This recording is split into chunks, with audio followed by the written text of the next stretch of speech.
Hello বন্ধুরা, কেমন আছো সকলে? আশা করি সবাই খুব ভালো আছো। আজকের ক্লাসটা আমরা দশম শ্রেণী ভৌতবিজ্ঞান, পরিবেশ এবং পরিবেশের জন্য ভাবনার পার্ট 1 নিয়ে আলোচনা করব। নিচু ক্লাসেই আমরা জেনেছি পরিবেশ কি জিনিস। পরিবেশ বলতে আমরা কি বুঝি? পরিবেশ বলতে আমরা বুঝি দৈনন্দিন জীবনে আমাদের চারপাশে আমরা যা কিছু দেখতে পাই সেটা জৈব উপাদান হোক বা অজৈব উপাদান হোক, এই জৈব উপাদান এবং অজৈব উপাদানের মধ্যে যে পারস্পরিক মিথস্ক্রিয়া, যে মেলবন্ধন গড়ে ওঠে, তাকে আমরা বলছি পরিবেশ। এখন কি হচ্ছে, বিভিন্ন রকম মানুষ্য সৃষ্ট এবং কি পরিবেশগত বিভিন্ন কারণে পরিবেশ দূষিত হচ্ছে। তাই আমাদের কি করতে হবে? পরিবেশের জন্য ভাবনা চিন্তা করতে হবে। ভবিষ্যৎ প্রজন্মের কথাকে মাথায় রেখে আমাদের প্ল্যানিং করে এগোতে হবে। এবং এই চ্যাপ্টারটিতে আমরা এই বিষয়গুলো নিয়েই আলোচনা করব। এই চ্যাপ্টারের প্রথমে আমাদের কি আছে? বায়ুমণ্ডল এবং তার উপাদান সমূহ। আমরা যখন পরিবেশ নিয়ে কথা বলছি, পরিবেশেরই একটা অভিন্ন ভাগ হলো বায়ুমণ্ডল বা অ্যাটমসফিয়ার।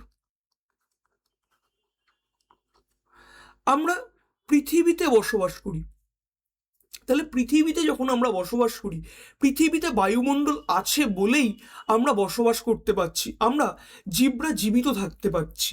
কিন্তু পৃথিবী ব্যতীত আমাদের গ্যালাক্সির অন্য কোনো গ্রহতে বায়ুমণ্ডল না থাকার কারণে সেইখানে কিন্তু জীবদের অস্তিত্ব দেখা যায় না।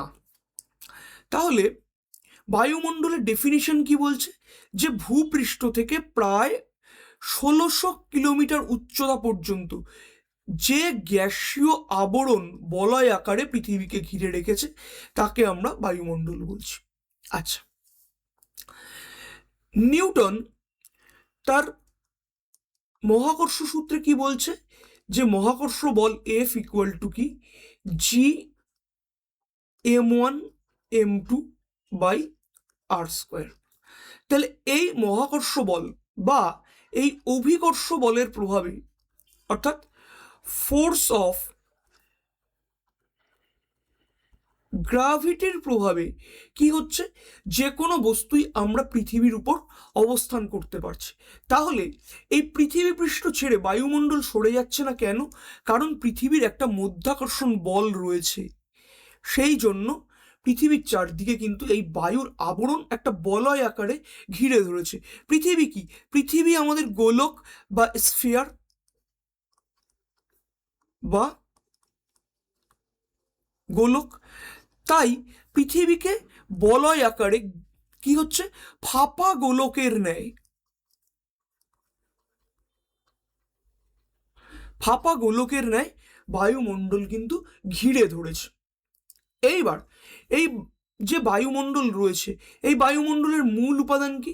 মূলত বিভিন্ন প্রকারের গ্যাস।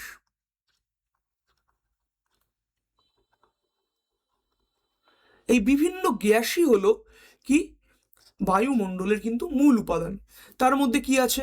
যেমন নাইট্রোজেন গ্যাস আছে, অক্সিজেন গ্যাস আছে, কার্বন ডাই অক্সাইড গ্যাস আছে, আর্গন গ্যাস আছে, কিছু পরিমাণ জলীয় বাষ্প আছে, ধূলিকণা আছে। তাহলে স্যার কি নেই? তাহলে নেই কোনগুলো?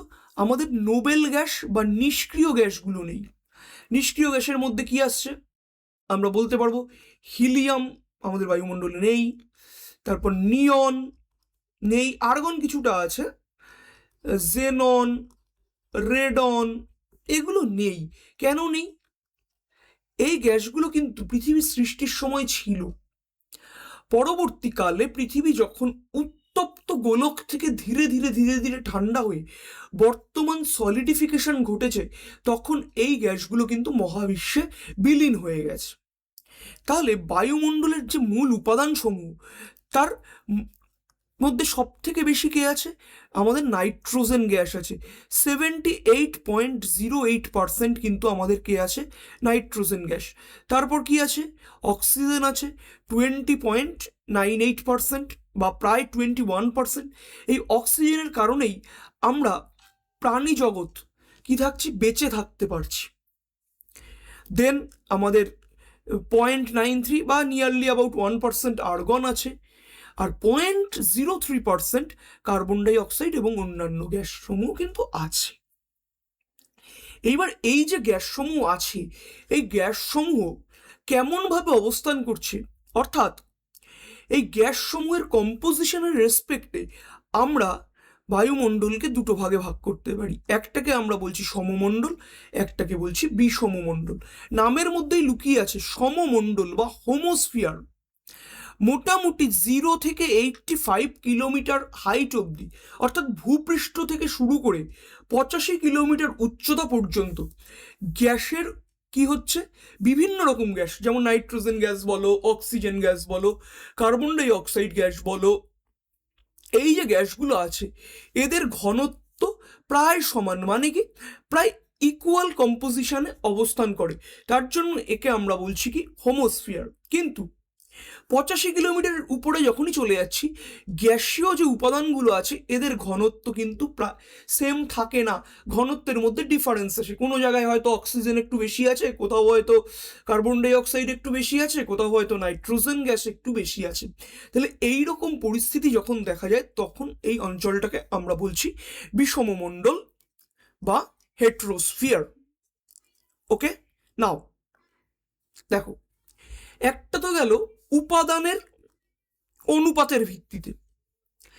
আগেরটা কিভাবে ভাগ করলাম, উপাদান এর ঘনত্ব সাপেক্ষে। দুরকম পেলাম, সমমণ্ডল ও বিষমমণ্ডল।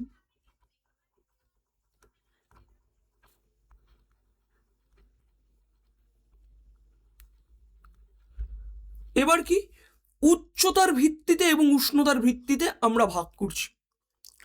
তাহলে উচ্চতা এবং উষ্ণতার ভিত্তিতে ভাগ করলে আমরা বায়ুমণ্ডলের কটা স্তর দেখতে পাবো? মোটমাট আমরা 5খানা স্তর দেখতে পাচ্ছি।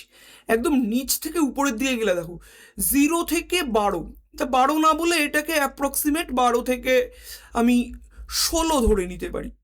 12 থেকে 16 কিলোমিটার এই অবস্থানটা, এটাকে আমরা বলছি কি ট্রোপোস্ফিয়ার।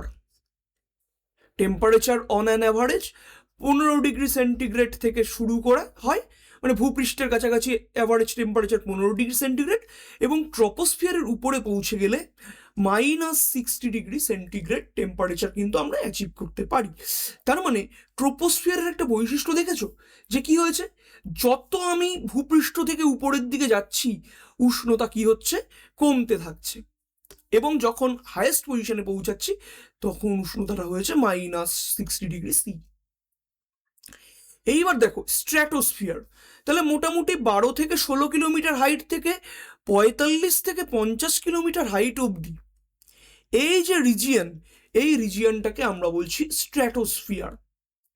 এখানে কি ঘটছে, -60 ডিগ্রি সেন্টিগ্রেড থেকে কিন্তু টেম্পারেচার বাড়তে বাড়তে বাড়তে বাড়তে একদম টপ পজিশনে গিয়ে আমরা 0 ডিগ্রি সেন্টিগ্রেডে পৌঁছাচ্ছি। দেন এই 45 থেকে 50 কিলোমিটার থেকে শুরু করে 85 থেকে 90 কিলোমিটার এই যে হাইট, এই হাইট অবধি আমাদের আসছে কি মেসোস্ফিয়ার। টেম্পারেচার আবার কমছে, 0 ডিগ্রি থেকে কমতে কমতে কিন্তু -100 ডিগ্রি সি হচ্ছে। তাহলে এইখানে কিন্তু একটু ক্যাচ আছে, এই যে -100 ডিগ্রি সি, কি বললাম, -100 ডিগ্রি সি, এই যে এই টেম্পারেচারটা কি বায়ুমণ্ডলের শীতলতম স্তর।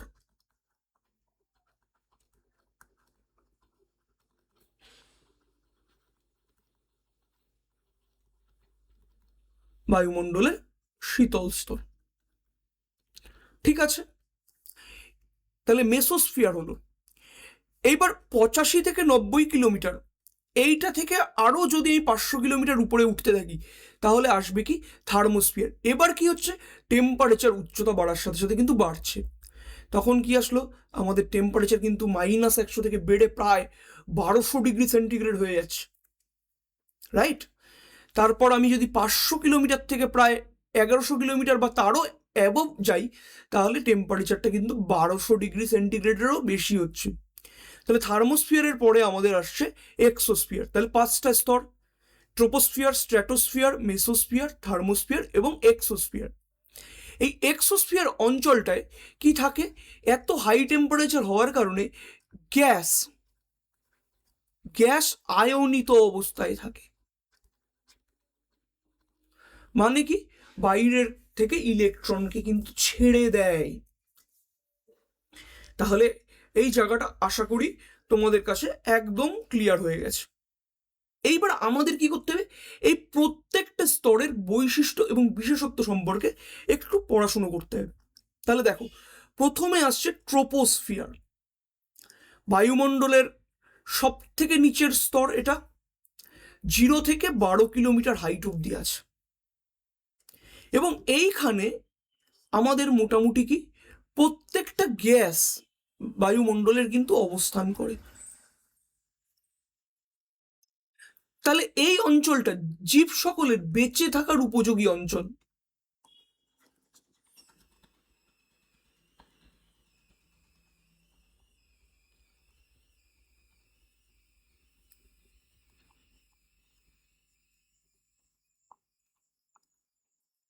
অঞ্চল এখানে ধূলিকণা আছে, জলীয় বাষ্প আছে, মেঘ থাকবে, এগুলো থাকবে।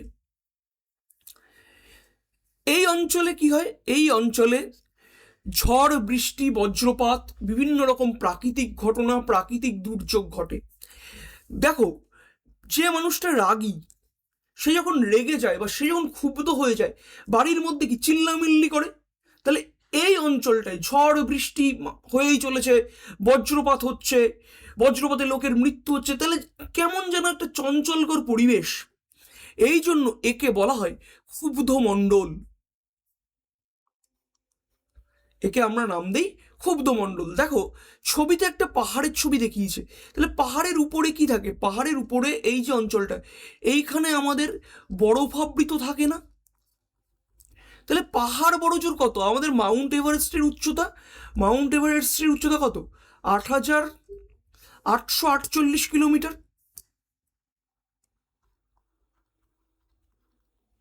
এই সরি 8,848 মিটার, রাইট। তার মানে এটা অ্যাপ্রক্সিমেট আমাদের 9 কিলোমিটার মতো হাইট। তাহলে এই 9 কিলোমিটার উপরেও তো ট্রোপোস্ফিয়ার অবস্থান করছে। তাহলে মাউন্ট এভারেস্টের থেকে অনেক ছোট পাহাড়েই আমরা দেখতে পাই, বা পর্বতে আমরা দেখতে পাই উপরটা কি, উপরটা আমাদের বরফাবৃত, মানে স্নো কভার্ড,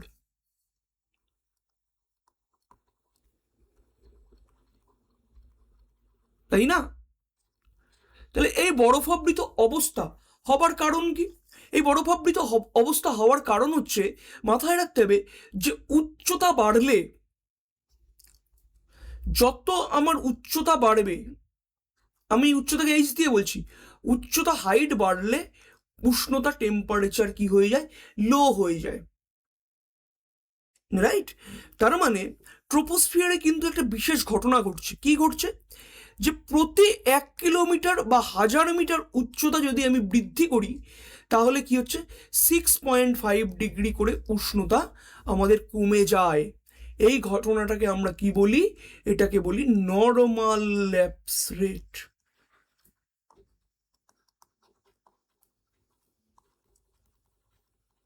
এই ঘটনাটাকে আমরা নর্মাল ল্যাপস রেট বলে থাকি। আর এই বৈশিষ্ট্যটা আমরা বলেছি, জীবজগতের বেঁচে থাকার জন্য প্রয়োজনীয় সমস্ত গ্যাস কিন্তু এইখানে থাকে। তাহলে এখান থেকে কিন্তু একটা প্রশ্ন হয় যে ট্রোপোস্ফিয়ার কাকে বলে, ট্রোপোস্ফিয়ারের বৈশিষ্ট্যাবলী লেখো, এবং ট্রোপোস্ফিয়ারকে কেন ক্ষুব্ধমণ্ডল বলা হয়। ঠিক আছে, নেক্সট হচ্ছে স্ট্র্যাটোস্ফিয়ার বা শান্ত মণ্ডল। দেখো, ছবিতে কি সুন্দর একটা বিমান উড়ে যাচ্ছে দেখাচ্ছে, উপরে আবার কি আছে, আমাদের ওজোন গ্যাস আছে, 3টে অক্সিজেন পরমাণু, ও ও ও ওজোন গ্যাস মানে O3 আছে। তাহলে ছোটবেলারই জিনিস অ্যাকচুয়াল। তাহলে কি, ট্রোপোস্ফিয়ারের উপরে মোটামুটি আমাদের 12 থেকে 15 কিলোমিটার হাইট থেকে 45 থেকে 50 কিলোমিটার যে হাইট পর্যন্ত স্ট্র্যাটোস্ফিয়ারের বিস্তার। তাহলে বেসিক্যালি ট্রোপোস্ফিয়ারে কি হচ্ছিল, উচ্চতা বৃদ্ধির সাথে সাথে উষ্ণতা হ্রাস পাচ্ছিল। মোটামুটি ট্রোপোস্ফিয়ারের ঊর্ধ্বঞ্চল বা ট্রোপোপজে আমি পাচ্ছিলাম কত -60 ডিগ্রি সেন্টিগ্রেড উষ্ণতা পাচ্ছিলাম। এইবার কি হচ্ছে, উচ্চতা বৃদ্ধির সাথে সাথে কিন্তু টেম্পারেচার বাড়ছে, অর্থাৎ -60 ডিগ্রি থেকে বাড়তে বাড়তে +100 ডিগ্রি সি পর্যন্ত কিন্তু উষ্ণতা চলে যাবে, রাইট? আচ্ছা, তার মানে স্ট্র্যাটোস্ফিয়ারে উচ্চতা বৃদ্ধির সাথে সাথে কি হচ্ছে, উষ্ণতা বৃদ্ধি পাচ্ছে। সরি, আমি একটু ভুল লিখেছি, 100 নয়, এটা 0 ডিগ্রি সি অব্দি যাবে। তাহলে উচ্চতা বৃদ্ধির সাথে সাথে কিন্তু উষ্ণতাও আমাদের বাড়ছে। কথাটা বোঝাতে পারলাম? আশা করি হ্যাঁ। তাহলে এই অঞ্চলে কি হচ্ছে, এই অঞ্চলে কোনোরূপ মেঘ থাকছে না। যদি মেঘ না থাকে তাহলে এই অঞ্চলের আকাশ কেমন? এই অঞ্চলের আকাশ ছবিতেই দেখতে পাচ্ছ, আকাশ পরিষ্কার, আকাশ আমাদের কিন্তু পরিষ্কার,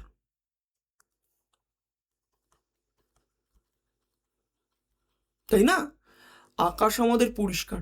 তাহলে আকাশ পরিষ্কার থাকার কারণে এখানে কি নেই, বায়ু প্রবাহ খুব ভালো জোরালো হয় না, ধূলিকণা, জলকণা, মেঘ এগুলো থাকে না, ঝড় বৃষ্টি হচ্ছে না, বিমান চলাচল করছে, যেন কি সমাধিস্থ হয়ে গেছে, একদম সাম্যক সমাধি। তাহলে বায়ুমণ্ডল এখানে শান্ত, নীরব পরিবেশ, তার জন্য একে আমরা কি বলছি, শান্ত মণ্ডল বলে কিন্তু অভিহিত করছি। স্ট্র্যাটোস্ফিয়ারের উপরের দিকটায়, ঠিক আছে, বা স্ট্র্যাটোপজের ঠিক নিচে কি হচ্ছে, ওজোন গ্যাস একটা কম্বলের মতো বা ব্ল্যাঙ্কেটের মতো পৃথিবীকে ঘিরে রেখেছে। এই জায়গাটাকে আমরা বলি ওজোন মণ্ডল বা ওজোনোস্ফিয়ার, ওজোন মণ্ডল বলে থাকি। তাহলে এই ওজোন মণ্ডল কি করছে, সূর্য থেকে আগত ইউভি রশ্মিকে শোষণ করছে, যার ফলে কিন্তু এই জায়গার কি টেম্পারেচারটা বেড়ে 0 ডিগ্রি পর্যন্ত হয়ে যাচ্ছে, ঠিক আছে? এবং এই যে 16 থেকে প্রায় 30 কিলোমিটার স্ট্র্যাটোস্ফিয়ারের ঠিক নিচের পজিশন, এইখানে ওজনের ঘনত্ব কি সব থেকে বেশি, যা কি করছে না, আমাদের ইউভি রেকে পৃথিবীকে কিন্তু আসতে দিচ্ছে না। তাই এটা কি আমাদের সৌর পর্দা হিসাবে কিন্তু কাজ করে।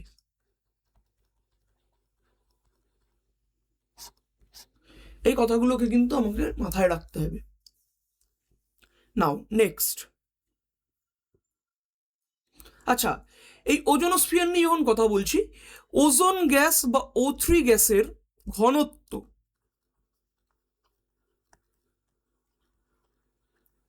পরিমাপ করার একটা একক আছে, এটাকে বলা হয় ডবসন একক বা ডবসনের ইউনিট। ডবসন এককে আমরা ওজোন গ্যাসের কিন্তু ঘনত্বকে পরিমাপ করে থাকি। নাও নেক্সট দেখো, আমরা ট্রোপোস্ফিয়ার এবং স্ট্র্যাটোস্ফিয়ার নিয়ে আলোচনা করলাম। এদের মধ্যে পার্থক্য খুব স্পষ্ট। ট্রোপোস্ফিয়ারে ঝড় বৃষ্টি হয়, এর জন্য একে ক্ষুব্ধমণ্ডল বলে। স্ট্র্যাটোস্ফিয়ারে ঝড় বৃষ্টি ইত্যাদি হয় না, মেঘ অনুপস্থিত, বিমান চলাচল করতে পারে, আবহাওয়া শান্ত থাকে, তাই একে শান্তমণ্ডল কিন্তু বলা হয়। মোটামুটি ভূপৃষ্ঠ থেকে 0 থেকে 12 বা 15 কিলোমিটার পর্যন্ত আমাদের ট্রোপোস্ফিয়ার বিস্তৃত। 12 থেকে 15 কিলোমিটার এবং 45 থেকে 50 কিলোমিটার এই রেঞ্জের মধ্যে কিন্তু আমাদের স্ট্র্যাটোস্ফিয়ার অবস্থিত। এখানে নর্মাল ল্যাপস রেট দেখা যায়, মানে উচ্চতা বৃদ্ধির সাথে সাথে উষ্ণতা কমে যায়, আর স্ট্র্যাটোস্ফিয়ারে কি হয়, উচ্চতা বৃদ্ধির সাথে সাথে উষ্ণতাটা বেড়ে যায়। আর স্ট্র্যাটোস্ফিয়ারে কি হচ্ছে, মেঘ বৃষ্টি ঝড় এগুলো হয় না, আবহাওয়া মোটামুটি শান্ত এবং শুষ্ক থাকে। আশা করি এই জায়গাটা তোমাদের কাছে স্পষ্ট হয়েছে। নেক্সট, বায়ুমণ্ডলের বাকি দুটো স্তর, থার্মোস্ফিয়ার আর মেসোস্ফিয়ার। থার্মোস্ফিয়ার মোটামুটি 85 কিলোমিটার থেকে 500 কিলোমিটার পর্যন্ত হয়। তাহলে স্ট্র্যাটোস্ফিয়ারের পরে, স্ট্র্যাটোস্ফিয়ারে আমি থেমেছিলাম কত, 0 ডিগ্রি সিতে থেমেছিলাম, স্ট্র্যাটোপজ, স্ট্র্যাটোস্ফিয়ার ঊর্ধ্ব অঞ্চল, স্ট্র্যাটোপজে 0 ডিগ্রিতে থেমেছি। এখান থেকে টেম্পারেচার বাড়তে বাড়তে কত হচ্ছে, 1200 ডিগ্রি সেন্টিগ্রেড পর্যন্ত টেম্পারেচার বাড়ছে। তার মানে 85 থেকে 500 কিলোমিটার হাইটের বায়ুমণ্ডলের মধ্যে উচ্চতা যত বাড়বে তত টেম্পারেচার বাড়বে। তাহলে এতটা হাই টেম্পারেচারে গ্যাস কি, গ্যাস আয়নিত অবস্থায় থাকে। তাহলে গ্যাস যখন আয়নিত অবস্থায় থাকে তার জন্য এই অঞ্চলটার আরেকটা নাম পড়েছে, যেটাকে আমরা বলছি আয়নোস্ফিয়ার। কাজ কি করে, পৃথিবী থেকে পাঠানো বেতার তরঙ্গ পৃথিবীতে প্রতিফলিত করে দেয়, বেতার তরঙ্গ সঞ্চারে সহায়তা করে।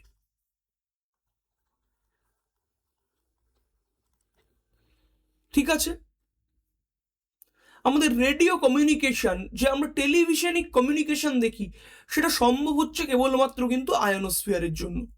এছাড়া মানে আমাদের উত্তর মেরু এবং দক্ষিণ মেরুতে আমরা জানি 6 মাস দিন 6 মাস রাত থাকে। 6 মাস রাত থাকাকালীন গ্যাসের আয়নগুলোর মধ্যে সংঘর্ষের কারণে রাত্রেবেলায় আমরা মেরুজ্যোতি দেখতে পাই। মানে ওই 6 মাস যখন আছে, এই মেরুজ্যোতিকে আমরা কি বলছি উত্তর গোলার্ধে, আরোরা বেরিয়ালিস, আরোরা বেরিয়ালিস। আর দক্ষিণ গোলার্ধে যেহেতু আন্টার্কটিকা মহাদেশ আছে, তার জন্য আরোরা অস্ট্রেলিস,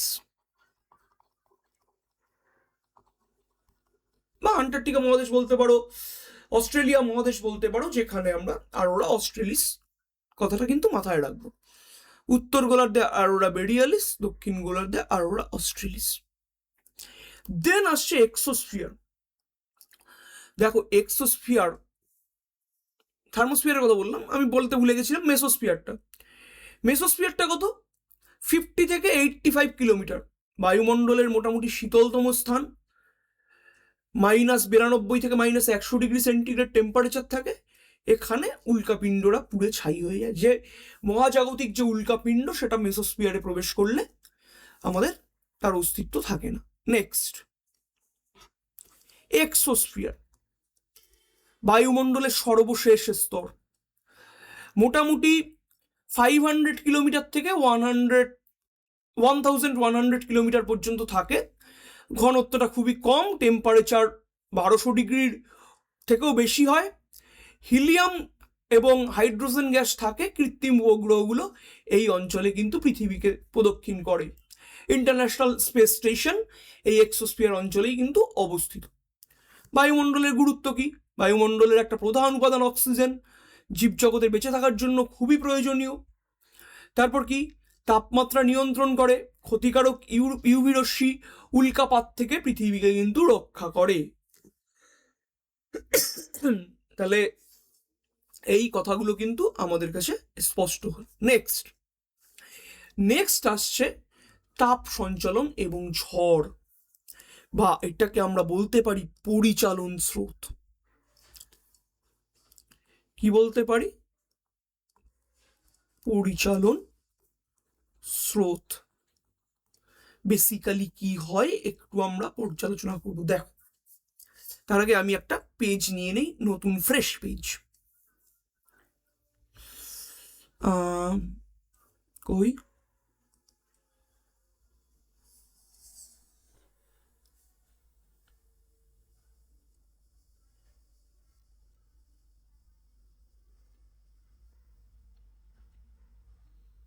সরি,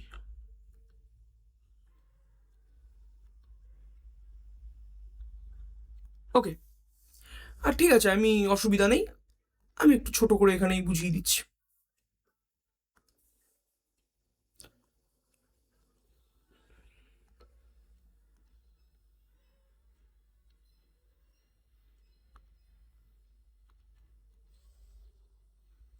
এই গোলকটাকে ধরে নাও পৃথিবী।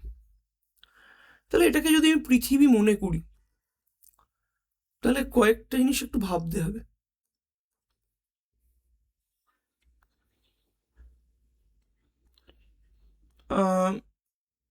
ধরো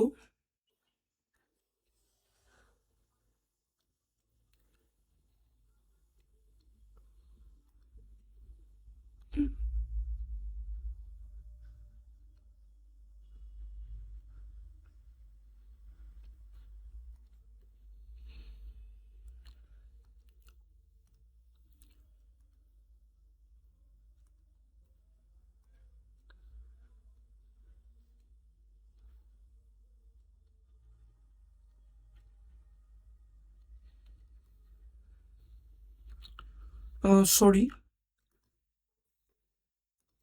দেখো পৃথিবীর মাঝ বরাবর কি গেছে? পৃথিবীর মাঝ বরাবর আমার ইকুয়েটর বা নিরক্ষরেখা গেছে।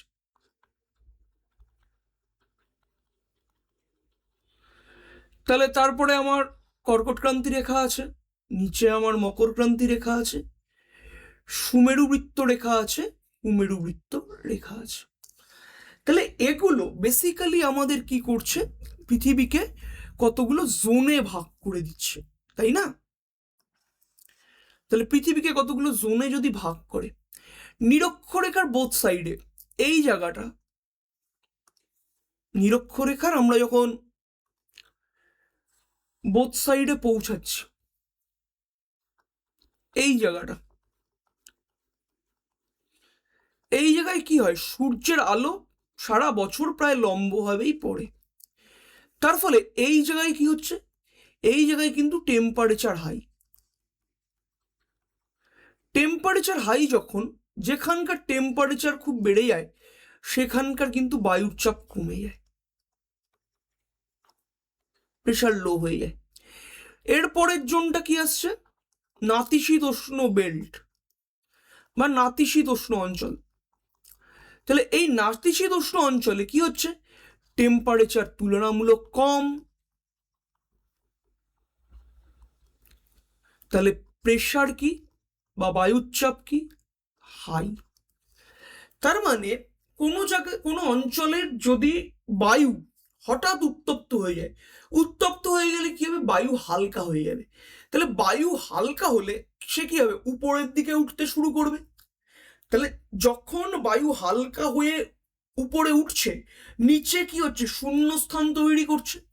তাহলে শূন্যস্থান যখন, তখন সেই অঞ্চলে কি হবে? নিম্নচাপ তৈরি হবে। তাহলে কোনো এক জায়গায় নিম্নচাপ তৈরি হলে আশেপাশের অঞ্চলের বায়ু ওই অঞ্চলের দিকে কিন্তু ধেয়ে আসে। যখনই ধেয়ে আসলো, সেই বায়ু আবার উত্তপ্ত হচ্ছে, উপরে উঠছে, আবার নিম্নচাপ, আবার পাশের বায়ু আসছে। তার মানে এই সাইকেলটা কিন্তু চলতে থাকে। এই সাইকেলটাকেই আমরা বলছি পরিচালন স্রোত। ঠিক আছে? তাহলে এই পরিচালন স্রোতের জন্য কি তৈরি হচ্ছে? ঝড় বৃষ্টি তৈরি হচ্ছে। দেখো এই যে লাল কালার দিয়ে দেখানো হয়েছে, উষ্ণবায়ু উপরে উঠছে, তার মানে এইখানে কি হচ্ছে? ভ্যাকিউম বা নিম্নচাপ তৈরি হচ্ছে। যেই নিম্নচাপ তৈরি হচ্ছে, শীতল বায়ু কিন্তু উপর থেকে ভারী হওয়ার কারণে নিচে নেমে আসছে। এই কথাটা দেখো, এই যে লো প্রেশার, যেখানে আমাদের নিম্নচাপ তৈরি হচ্ছে তাকে ঘিরে হাই প্রেশার বা উচ্চচাপ অঞ্চল থেকে দেখো বায়ু কিন্তু এইভাবে এইভাবে এইভাবে নিম্নচাপ অঞ্চলের দিকে কিন্তু প্রবেশ করছে। তাহলে কথাটা ক্লিয়ার হলো? তাহলে ঝড় বৃষ্টি কেন হচ্ছে? বলছে কোনো স্থানে গরম বাতাস হালকা হয়ে যদি উপরে উঠে যায়, সেখানে গভীর নিম্নচাপ সৃষ্টি হয় এবং আশেপাশের উচ্চচাপ অঞ্চল থেকে বাতাস প্রবল বেগে ওইদিকে ছুটে আসছে। তাহলে এইখানটায় কিন্তু আমাদের কাছে ক্লিয়ার হলো যে কেন ঝড় তৈরি হচ্ছে। ঝড় তৈরির মধ্যে কারণই হলো যে পরিচালন স্রোত। নেক্সট, ওজোন স্তর। ওজোন স্তর কি করে গঠিত হচ্ছে? দেখো একটু আগেই ওজোন গ্যাস নিয়ে আমরা কথা বলছিলাম। তাহলে ওজোন গ্যাস কি হচ্ছে?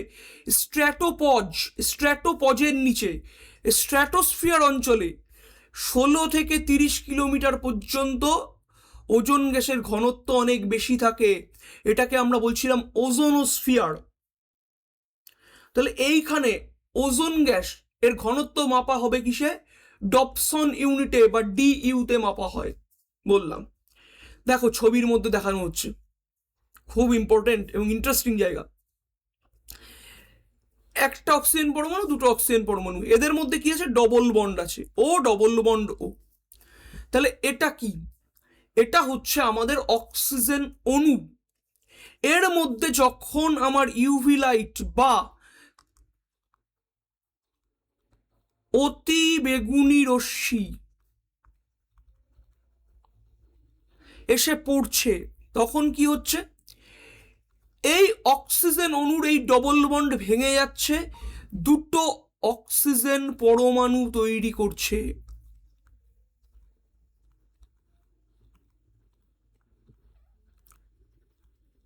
তাহলে দুটো অক্সিজেন পরমাণু তৈরি করলো। এবার এই যে কোনো একটা অক্সিজেন পরমাণু আরেকটা O2 অণুর সাথে, তাহলে ও ডবল বন্ড ও এর সাথে একটা অক্সিজেন পরমাণু সংযুক্ত হচ্ছে, হয়ে কি তৈরি করছে? O3 বা ওজোন গ্যাস তৈরি করছে। দেখো, O2 ইউভি রে পড়লো, দুটো অক্সিজেন পরমাণুতে প্রথমে বিয়োজিত হলো, এদের মধ্য থেকে একটা অক্সিজেন পরমাণু একটা অক্সিজেন অণুর সাথে বিক্রিয়া করে সংযোজিত হয়ে ওজোন গ্যাস তৈরি করছে।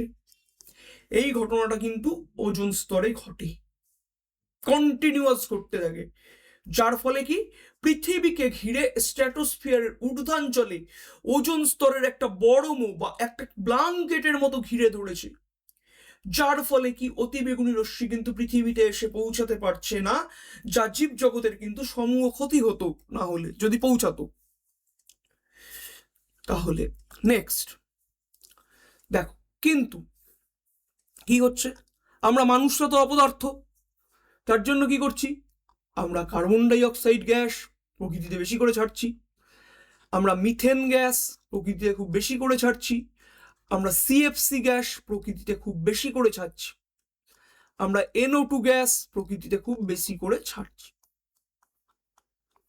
এই গ্যাসগুলোকে আমরা বলি গ্রিন হাউস গ্যাস। এগুলো নিয়ে একটা আলোচনা করব। তাহলে এই গ্যাসগুলোর উপস্থিতিতে কি হচ্ছে, ওজোন স্তর ক্ষয়ে প্রাপ্ত হচ্ছে। তাহলে ওজোন গ্যাস কি করছিল, পৃথিবীকে একটা বলয়ের আকারে ধারণ করে রেখেছে। কোনো কোনো স্থানে কি হয়েছে, ওজনের ঘনত্ব কমে গেছে। আচ্ছা ভাবো তো, যে কোনো একটা তোমার একটা জামা তুমি দীর্ঘদিন ধরে পরতে পরতে কি হয়, সেটা ধীরে ধীরে কখনো কখনো ছিঁড়ে যায়। কেন ছিঁড়ে যায়? কারণ সেইখানে আমাদের সুতোর যে ঘনত্ব সেটা কমে গেছে, যার ফলে ছিঁড়ে যাচ্ছে। তার মানে কি, ওখানে একটা হোল বা গহ্বর তৈরি হয়ে গেল না। তার মানে এই যে গ্যাসগুলো CFC, chlorofluorocarbon, carbon die oxide, methane প্রভৃতি গ্যাসের উপস্থিতিতে কি হয়, যে ওজোন গ্যাসের ঘনত্ব কোনো কোনো স্থানে কমে যায়, যার ফলে সেই জায়গাটায় কি হচ্ছে, ওজনের লেয়ারটা কমে যাওয়ার ফলে অতিবেগুনি রশ্মি আগে যখন প্রবেশ করতে পারছিল না, এখন কিন্তু ডাইরেক্ট পৃথিবীতে প্রবেশ করে যাচ্ছে। তাহলে সেই জায়গাটা একটা হোল বা গহ্বরের মতো আচরণ করে। একেই আমরা বলছি কি ওজোন গহ্বর। পৃথিবীর সব থেকে বড় ওজোন গহ্বরটা এখন কোথায়? আন্টার্কটিকাতে তৈরি হয়েছে, যার ফলে কি হচ্ছে, আন্টার্কটিকার বরফ কিন্তু গলতে শুরু করেছে, যার ফলে সমুদ্রের জলস্তর বৃদ্ধি পেয়ে যাচ্ছে। এই জিনিসগুলো কিন্তু খেয়াল রাখতে হবে। তাহলে দায়ী কে কে? ক্লোরোফ্লুরোকার্বন সব থেকে বেশি দায়ী। দেখো, এখন রেফ্রিজারেটরে না হয় আমরা ব্যবহার করি লিকুইড অ্যামোনিয়া, কিন্তু আগে রেফ্রিজারেটর, এসি এগুলোতে কিন্তু প্রচন্ড পরিমাণে সিএফসি জেনারেট করত, ক্লোরোফ্লুরোকার্বন জেনারেট করত, তাই তো?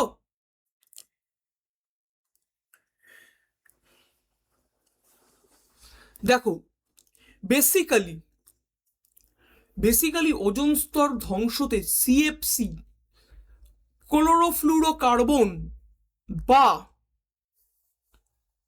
বা যেটা রাসায়নিক নাম আমি বলতে পারি ট্রাইক্লোরোফ্লুরোমিথেন, নামটা খুব কঠিন নাম, একটু মনে রাখতে হবে। CFCl3, that is ট্রাইক্লোরোফ্লুরোমিথেন। এই ট্রাইক্লোরোফ্লুরোমিথেন কিভাবে ওজোন স্তরকে ভাঙছে সেটা কিন্তু পরীক্ষায় আমাদের ইকুয়েশন লিখতে দেয়। আমরা স্টেপ বাই স্টেপ দেখবো। দেখো, প্রথম ফার্স্ট স্টেপ কি হচ্ছে, CFCl3 বা ট্রাইক্লোরোফ্লুরোমিথেন রয়েছে, এর উপর যখন ইউভি রে এসে পৌঁছাচ্ছে তখন CFCl2, ঠিক আছে, তৈরি হচ্ছে এবং একটা সক্রিয় ক্লোরিন পরমাণু সৃষ্টি করছে। এই সক্রিয় ক্লোরিন পরমাণু ওজনের সাথে বিক্রিয়া করে ক্লোরিন অক্সাইড সিএলও তৈরি করছে এবং অক্সিজেন গ্যাসকে কিন্তু মুক্ত করছে। এইবার দেখো, এই সিএলও ফার্দার কি করছে, ওজনের সাথে বিক্রিয়া করে 2 অণু অক্সিজেন গ্যাস তৈরি করে দিচ্ছে। তার মানে আগে ওজন ছিল, ওজন ভেঙে কিন্তু এবার অক্সিজেন তৈরি হচ্ছে, আর এইখান থেকে আবার একটা সক্রিয় ক্লোরিন তৈরি হয়েছে। তাহলে এই যে সক্রিয় ক্লোরিন, সে কি করবে, 3 নম্বর স্টেপ থেকে আবার 1-এ নিয়ে যাবে, 1 থেকে আবার 2-এ আসবে, 2 থেকে আবার 3-এ আসবে। এইভাবে কিন্তু সাইকেল ওয়াইজ ঘটনাটা ঘটতে থাকবে এবং ওজোন স্তর কিন্তু ক্ষয় পাওয়া কিন্তু রোধ হবে না। তার মানে এটা একটা কি, এটা একটা চেন রিয়াকশন, শৃঙ্খল বিক্রিয়া। তার মানে একটা সক্রিয় ক্লোরিন কি করছে, লক্ষাধিক O2 অণুকে ধ্বংস করে, O3 কে ধ্বংস করে কি তৈরি করে দিচ্ছে, O2 বা অক্সিজেন অণু তৈরি করে দিচ্ছে। যার ফলে কিন্তু আমরা ধীরে ধীরে সভ্যতাকে বিপন্নতার দিকে এগিয়ে নিয়ে যাচ্ছি। এই জিনিসগুলো কিন্তু একদম উপলব্ধি করে পড়তে হবে, তাহলে কি হবে, পরিবেশটা আমাদের কাছে খুব সুন্দর এবং ইজি লাগবে। যদিও প্রথম চ্যাপ্টার খুব ইজি চ্যাপ্টার, এখান থেকে পরীক্ষায় তুলনামূলক কম কোশ্চেন আসে, কিন্তু কোশ্চেনগুলো কিন্তু একদম খুঁটিয়ে খুঁটিয়ে পড়তে হবে, কারণ শর্ট কোশ্চেনে ভরিয়ে দেয়। তাহলে ওজোন গ্যাসের প্রভাব কি কি ক্ষতি করছে। প্রথম কথা, একটা জিনিস ওজোন গ্যাসের কথা বললেই মাথায় আসবে, ক্যান্সার। কোথায়, ত্বকে, ত্বকে ক্যান্সার সৃষ্টি করবে, চোখে ছানি পড়বে, দেখো এখনকার লোকের ছানি খুব বেশি পড়ে, ডিএনএর মিউটেশন ঘটিয়ে দেবে,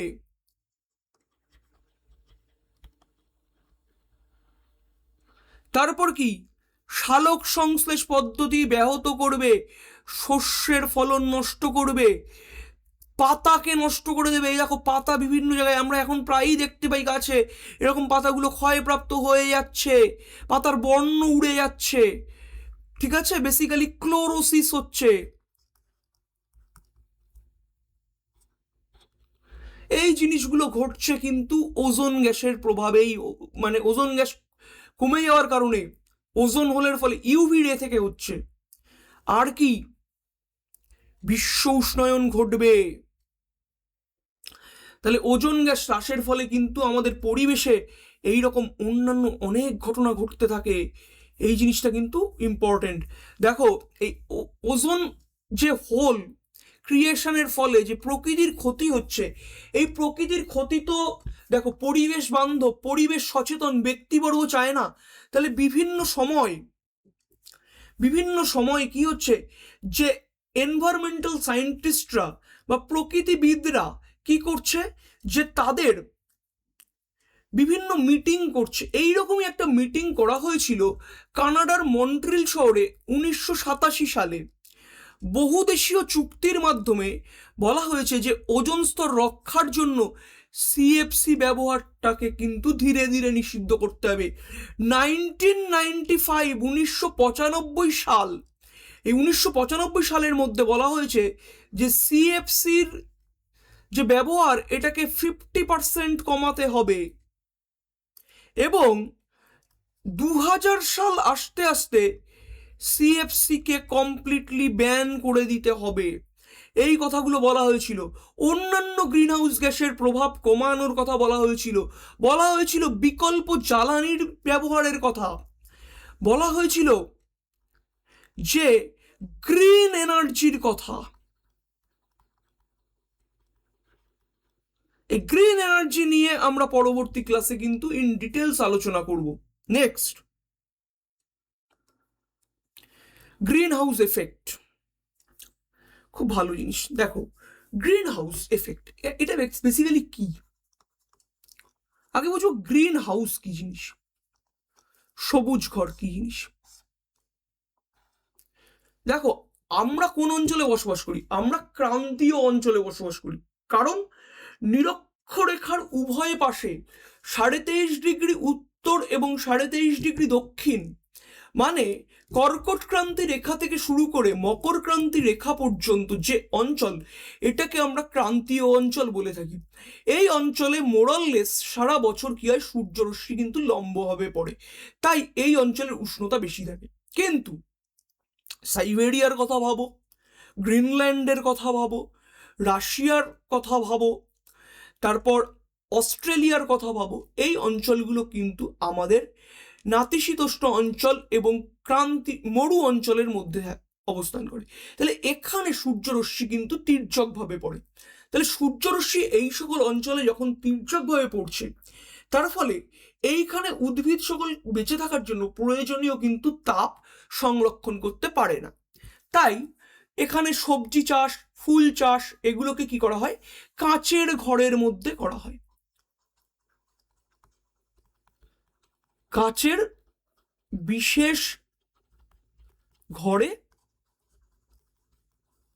করা হয়। তাহলে সূর্য থেকে আসা এই কাঁচের ঘরগুলো কি করে, সূর্য থেকে যে আমাদের ক্ষুদ্র তরঙ্গ আসছে, ক্ষুদ্র তরঙ্গ রূপে এনার্জি আসছে, পৃথিবীতে এসে পৌঁছাচ্ছে, পৃথিবী পৃষ্ঠ থেকে প্রতিফলিত হয়ে আমাদের দীর্ঘ তরঙ্গ রূপে বেরিয়ে যাচ্ছে, দীর্ঘ অবলোহিত তরঙ্গ রূপে বেরোচ্ছে। আর এই কাঁচের ঘর কি করছে, এই যে দীর্ঘ অবলোহিত তরঙ্গ একে ব্লক করছে, যার ফলে কি হচ্ছে, এই কাঁচের ঘরের ভিতরটা কিন্তু উষ্ণ থাকছে এবং এইখানে উদ্ভিদ সকল চাষ করা কিন্তু খুব সোজাভাবেই আমরা করতে পারছি এবং ওখানকার উৎপাদন বেশ ভালোই হয়। এটা তো আর্টিফিশিয়ালি মানুষ গ্রিন হাউস তৈরি করেছে, কিন্তু মানুষের অপকর্মের জন্য, কি জাতীয় অপকর্ম, এই যে কার্বন ডাই অক্সাইড গ্যাসের প্রকৃতিতে বাড়বাড়ন্ত বাড়িয়ে দেওয়ার জন্য, সালফার ডাই অক্সাইড গ্যাস বাড়িয়ে দেওয়ার জন্য, ক্লোরোফ্লুরো কার্বন বাড়ানোর জন্য, এইগুলো বাড়ানোর ফলে কি হচ্ছে, এইগুলো বাড়ানোর ফলে এই গ্যাসগুলো ভূপৃষ্ঠের বাইরে একটা আস্তরণ তৈরি করে দিচ্ছে। যেমন একটা কাচের ঘর রয়েছে, তেমনি কি হচ্ছে, ভূপৃষ্ঠের বাইরে একটা এরা আস্তরণ তৈরি করছে। তাহলে এই গ্যাসগুলো বাড়লে যখন এদের আস্তরণটা তৈরি হচ্ছে না, তখন কি হচ্ছে, সূর্য থেকে আগত ক্ষুদ্র তরঙ্গ বা শর্ট ওয়েভ পৃথিবীতে তো প্রবেশ করছে, কিন্তু পৃথিবী থেকে যখন প্রতিফলিত হয়ে যায়, প্রায় আমাদের 85% মানে সূর্য থেকে আগত যে তরঙ্গ তা প্রতিফলিত হয়ে ফিরে যায়। তাহলে এই 85% যেটা ফিরে যাচ্ছিল, সেটা হচ্ছে লং ওয়েভ বা দীর্ঘ অবলোহিত তরঙ্গ রূপে ফিরছিল, তাদেরকে আটকে দিচ্ছে।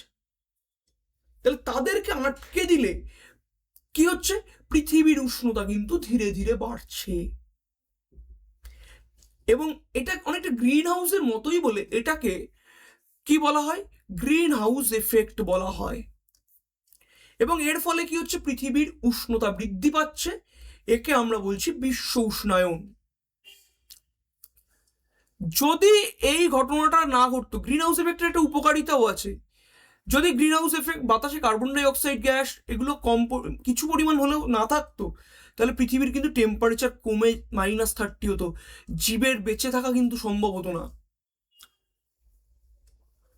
মাথায় রাখতে হবে, অক্সিজেন, নাইট্রোজেন এগুলো কিন্তু গ্রিন হাউস গ্যাস আমাদের নয়। ওকে, আমরা এইখানেই কিন্তু বিশ্ব উষ্ণায়ন সম্পর্কে একটু বলে দিয়েছি। তাহলে গ্রিন হাউস গ্যাসের মধ্যে প্রধান green house গ্যাসকে carbon die oxide মোটামুটি 50% থাকে, দেন সেকেন্ড হচ্ছে মিথেন, থার্ডে ক্লোরোফ্লুরোকার্বন, এগুলো নাইট্রোজেন ডাই অক্সাইড বা অন্যান্যগুলো অবশিষ্ট পড়ে থাকে। ঠিক আছে, দেন জলীয় বাষ্পও কিন্তু গ্রিন হাউস গ্যাস।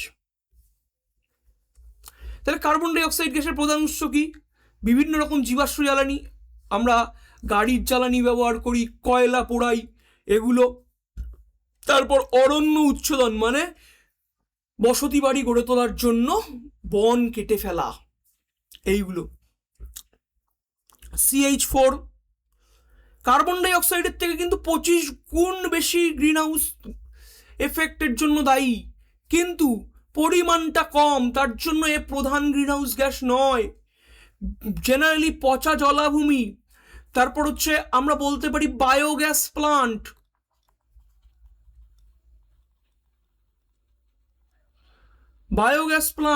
গোবর গ্যাস, তারপর বলা যাবে পচা শাকসবজি ইত্যাদি মিথেনের কিন্তু প্রধান উৎস। সিএফসি অত্যন্ত শক্তিশালী তাপ শোষক, মানে এ কিন্তু সূর্য তাপের অধিকাংশ অংশ শোষণের জন্য সক্ষম। পাওয়ার যদিও সিএফসির বেশি, মানে কি আমরা বলতে পারি জিডব্লিউপি বা গ্লোবাল ওয়ার্মিং পোটেনশিয়াল, জিডব্লিউপি, একটা কথা আমি লিখছি, জিডব্লিউপি গ্লোবাল ওয়ার্মিং পোটেনশিয়াল। তাহলে এই গ্লোবাল ওয়ার্মিং পোটেনশিয়াল মিথেন সিএফসির কিন্তু কার্বন ডাই অক্সাইডের থেকে বেশি, কিন্তু প্রকৃতিতে কার্বন ডাই অক্সাইড বেশি পাওয়া যায়, তার জন্য কার্বন ডাই অক্সাইড প্রধান গ্রিনহাউস গ্যাস। এই কথাগুলো কিন্তু একটু মাথায় রাখতে হবে। নেক্সট, বিশ্ব উষ্ণায়নের কারণ, প্রধান কারণ হচ্ছে গ্রিনহাউস গ্যাসের বৃদ্ধি। তার জন্য কি মানুষই দায়ী, জীবাশ্ম জ্বালানির অতিরিক্ত ব্যবহার, বন কেটে ফেলা, তারপর আমরা শিল্পের জন্য শিল্পায়ন, বিভিন্ন রকম কলকারখানা থেকে নির্গত বিষাক্ত ধোঁয়া, এগুলো বিশ্ব উষ্ণায়নের প্রধান কারণ। এর ফলে কি হচ্ছে, উষ্ণতা বাড়ছে। বর্তমানে প্রায় প্রতি বছরই, আগে কিন্তু আমরা বলতাম 1 ডিগ্রি করে বাড়ছে, এখন বলছি 2 ডিগ্রি, কিন্তু যে হারে শিল্পায়ন হচ্ছে এটা 2 থেকে 4 ডিগ্রি পর্যন্ত কিন্তু বছরে টেম্পারেচারকে বাড়িয়ে দেবে। আচ্ছা, যদি বিশ্ব উষ্ণায়ন হয় তাহলে দেখো ছবিতে দেখা যাচ্ছে বরফ গলছে, সমুদ্রের জলতল একদম উত্তাল হয়ে যাচ্ছে, শহর ডুবে যাচ্ছে। হ্যাঁ, এটা কিন্তু সত্যি একটা আশঙ্কার বিষয় যে হারে উষ্ণতা বাড়ছে, যদি মেরু অঞ্চলের বরফ গলতে শুরু করে, সমুদ্রের জলতল বৃদ্ধি পায়, তাহলে উপকূলবর্তী অঞ্চলগুলো প্লাবিত হতে পারে। মানে কি, উপকূলে বন্যা হতে পারে, কারণ সমুদ্রের জলতল বাড়ছে, উপকূলকে ছাপিয়ে যাবে। আবহাওয়ার উপর প্রভাব পড়তে পারে, কারণ টেম্পারেচার বাড়ছে, টেম্পারেচার বাড়লে কি হবে, নিম্নচাপ বেশি সৃষ্টি হবে, নিম্নচাপ বেশি সৃষ্টি হওয়া মানে সুপার সাইক্লোন হতে পারে, খরা হতে পারে, যেমন আমরা কিছুদিন আগেই সাক্ষী, আমফান ঝড়ের সাক্ষী হয়ে রয়েছি। বিভিন্ন রকম রোগের বৃদ্ধি হতে পারে, ডেঙ্গু, ম্যালেরিয়া, এইসব রোগের কিন্তু প্রকোপ বাড়তে পারে, কারণ টেম্পারেচার বাড়লে অণুজীব তাদের বসবাস করা এবং তাদের যে বসবাস করার যে পরিবেশ, সেই পরিবেশ কিন্তু তারা পেয়ে যায়। এই কথাগুলো কিন্তু একটু খেয়াল রাখতে হবে। নেক্সট, তাহলে গ্লোবাল ওয়ার্মিং থেকে বাঁচবো কি করে? জীবাশ্ম জ্বালানি মানে কয়লা,